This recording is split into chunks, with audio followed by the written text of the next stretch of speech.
Hello, welcome to day 9 of the October movie marathon, horror movie marathon. I feel like I'm doing some sort of lone survivor type video every time I say what day it is. You know, I'm like, day 9, the infection continues to spread.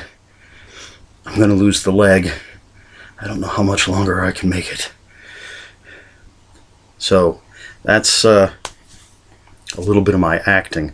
But anyway, it is day 9 of the horror movie marathon, and today I watched Tremors 5, Bloodlines. This is a 2015 movie. The release date was October 6th, so just a few days ago. Let's see, the director is Don Michael Paul, and it was written by M.A. Deuce, C.J. Streber, and others. Of course, this is according to IMDb.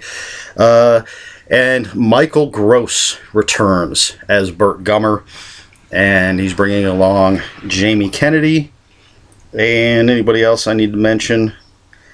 Natalie Becker, maybe. Is the only really other important person, I guess. I don't know. Anyway, it's Tremors 5, Bloodlines. As I said, Burt Gummer is back. He has, seems like it's an internet show, The Survivalist with Burt Gummer, and Jamie Kennedy comes along, says he's his new cameraman, and then this guy shows up and says they have graboids in South Africa, and he hires Burt to come and take care of the graboid problem, and shenanigans ensue. So I'm a huge fan of Tremors, the original movie. I absolutely love it. A big part of that is the chemistry between Kevin Bacon and Fred Ward. They're absolutely fantastic together in that movie, and it has a perfect balance between humor and creatures.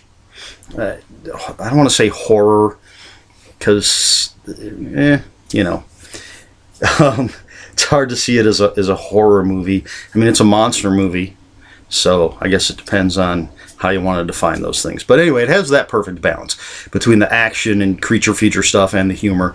And as I said, the chemistry between the leads is amazing. This movie just seems to lack all of that, in my opinion.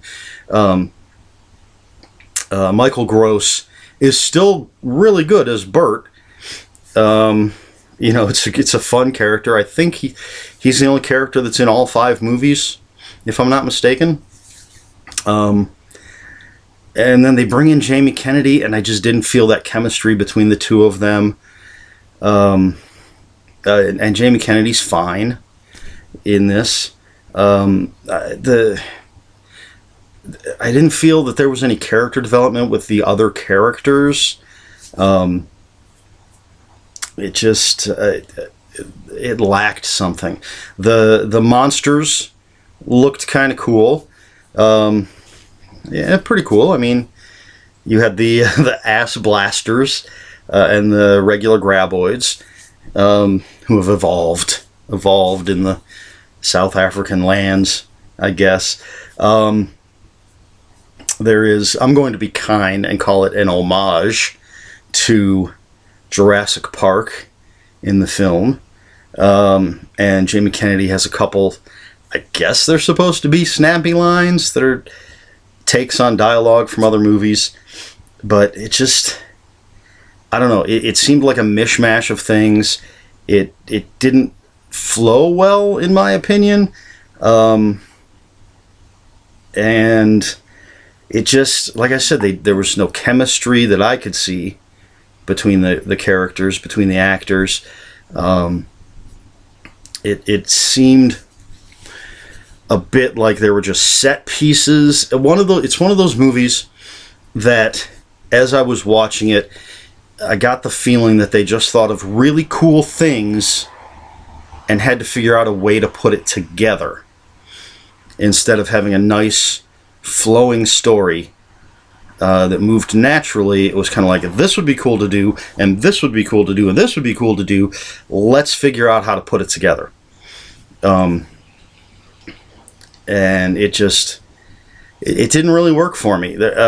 Again, there are some good things in here. The monsters have evolved once again. Not sure what I think of this particular evolution. And I'm not going to say what it is. In case you watch it, you got to find out for yourself. But it just, overall, I'm going to give this, I'm going to be a little generous, I think, and say 5 out of 10 ass blasters. Just because it's fun to say ass blasters. But 5 out of 10. It's not a movie I see myself going back to watch. And Tremors is one that I can watch over and over and over again. And I try not to judge it based on the other movies. But sometimes it's difficult when you have such incredible source material, essentially. And then you come up with something like this that could have been a sci-fi movie. Beautiful vistas. The scenery is incredible. And it's always nice to see wild animals in high definition. So there's some cool stuff there. But overall, just it didn't come together for me. So that's it for Tremors 5. Bloodlines. Got to remember, it's Tremors 5 Bloodlines. Which reminds me that there's a subplot-ish kind of thing that to me just felt forced. But what are you going to do? So that's it for day 9 of October's Horror Movie Marathon Fest. And I will see you tomorrow.